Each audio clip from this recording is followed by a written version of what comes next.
Welcome to The Explainer. Today, we are tracking the entire journey of one of the most common injuries out there, the ankle fracture. We're going to follow the path from that initial painful snap all the way to getting back on your feet. So here's the plan. We'll start with the anatomy of the break itself, then move to the ER for the diagnosis.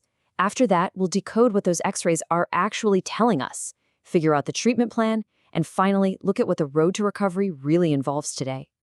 All right, let's dive right in with the moment it all happens. That painful twist that can happen to literally anyone, anywhere.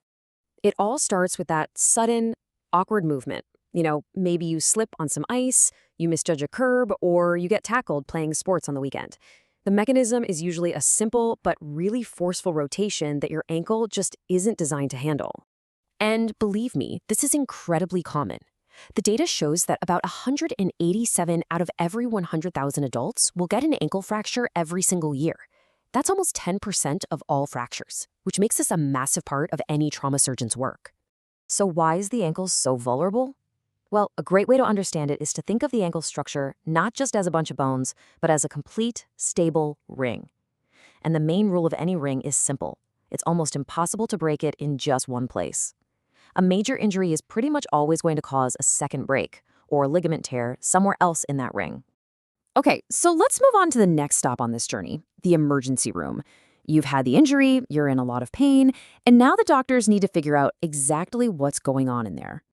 Now, before they just rush you off for an x-ray, doctors use this really smart and effective screening tool called the Ottawa Ankle Rolls.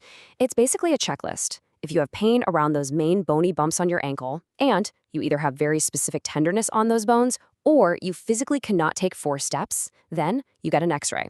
It's a fantastic way to avoid giving people unnecessary radiation for what might just be a bad sprain. Now, this is where it gets really interesting. Once they have that x-ray, doctors need to translate the image into a real plan. To do that, they use classification systems. This was a huge leap forward in orthopedics.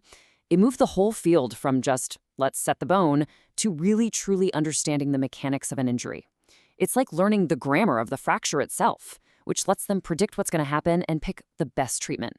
So the two giants in the world of ankle fractures are the Danis-Weber and the Lauge-Hansen classifications. The simplest way to think about them is this. Weber asks a very simple question. Where is the fibula broken? Lauge-Hansen asks a much more complex one. How did the ankle break? One tells you about stability, the other, it tells you the story. The Weber system is, honestly, beautifully straightforward. It's all about where the fibula fracture is located compared to the syndesmosis. And that's just the fancy word for the critical ligaments that hold your 2 lower leg bones together. So a type A fracture is below these ligaments and is usually stable. A type C is above them and is almost always unstable. And type B? Well, it's right at that level, which means its stability is a bit of a question mark, and it needs a much closer look. Now, the Lauge-Hansen system is a whole different ballgame. It was developed by a Danish doctor who actually did experiments on cadavers to see exactly how ankles break. And what he found was that these injuries happen in a predictable, step-by-step sequence, a story where each stage of damage builds right on top of the last one. To really see how this works, let's look at the most common pattern of all. It's called supination external rotation, or SER for short. And the name tells you exactly what happened. The foot was rolled outward, that's supination, and then an external twisting force was applied to it. And this just brilliantly illustrates the story of the injury. The force travels along a very specific path. Stage 1 is a ligament sprain at the front. If that force keeps going, you get to stage 2, that classic fibula fracture. More force gets you to stage 3, damaging the ligaments in the back, and if the force is strong enough to go all the way, you hit stage 4, which breaks the bone on the inside of the ankle. The key thing is, a stage 4 injury already includes all the damage from stages 1, 2, and 3. It's a complete narrative of what happened. So, once the fracture is fully decoded using these systems, we get to the crucial next step, making a plan. How are we going to fix this? The entire decision, pretty much every time, hinges on one single concept, stability. Is the ankle joint still lined up and able to work under load, or has the break made it completely unstable? Answering that one question sets the entire course for treatment. And this leads you down 2 very different roads. If the fracture is stable, meaning the pieces haven't really moved and the joint is still aligned, then the treatment is often non-operative, we're talking a cast or a walking boot.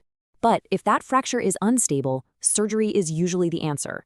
That's called an open reduction and internal fixation, or ORIF, where a surgeon literally goes in with plates and screws to put the bone back together perfectly.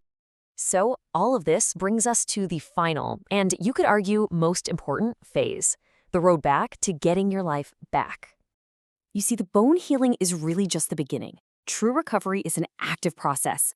The goals are to get the swelling down, systematically get your range of motion back with simple things like ankle pumps and circles, relearn how to walk properly, and finally, rebuild all the strength you need to support that joint again. For decades, the rule after surgery was clear: 6 weeks or more of absolutely no weight on that ankle. But a huge shift in thinking has challenged that, asking a really simple but powerful question. How soon can, and maybe should, a patient start putting weight on that healing ankle? And the answers that are coming back are profound. A massive review of studies found that patients who started bearing weight early, we're talking 2 weeks or even sooner, got back to work on average a staggering 12 weeks earlier than people who followed the old school delayed approach. And what's really compelling is that this much faster recovery doesn't seem to come at the cost of safety. The data shows complication rates are either the same or, in some cases, even better with early weight bearing. Patients also tend to get way more ankle motion back. And one study found a dramatically lower need for a second surgery in the early group, only 2% compared to 19% in the group that waited. So this complete evolution in how we think about recovery leaves us with a really fascinating thought for the future. We've gone from a one-size-fits-all approach to something much more nuanced. As our technology and our understanding of biomechanics keep getting better, will we soon see a day where every single patient gets a completely personalized rehab plan, customized right down to their unique fracture pattern and their lifestyle? It really feels like the story of the ankle fracture is still being written,